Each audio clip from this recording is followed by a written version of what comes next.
I once worked with a CEO who said to me, whatever the request is for your time, just ask yourself, if they weren't asking for in 6, 12 or 8 months time, and they're asking for today, would you say yes? So in other words, if that request is for now or tonight or tomorrow, is it a yes or a no? And if it's a no, then it should still be a no, because very quickly that 6 months turns into, oh, I've got to do that thing tomorrow that I said yes to 6 months ago. Yeah. And what was the second one? The second one is a strategy called the ideal week. So this has been the single best strategy that I've ever found for curing overwhelm. And basically the idea here is that you create a blank Google Calendar and you call it your ideal week. And you just block out, what does your ideal ordinary week look like?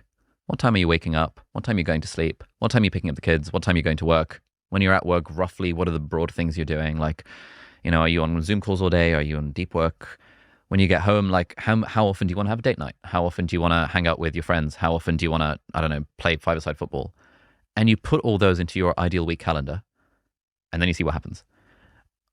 Normally what people realize is two things. Number one, they realize I actually physically do not have the time to do all the things I would like to do. And they also realize, therefore, oh, I need to do some prioritizing.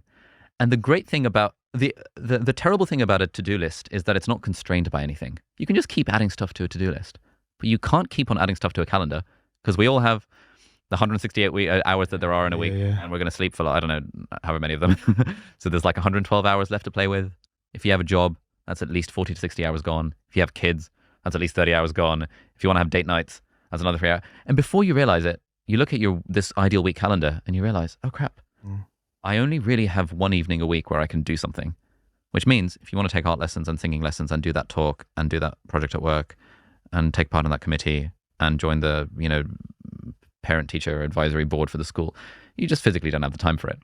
So this is so helpful for me, because whenever I want to take on something new, which is some kind of recurring commitment, like a regular Zoom call or a regular meeting or a regular lesson, whatever the thing might be, it has to go in the ideal week calendar. And if there's not space for it, either it doesn't happen or something else has to go. And this is helpful, because effectively you're self-employed, right? You're in that beautiful position of choosing, do I want to do this or not? Yeah.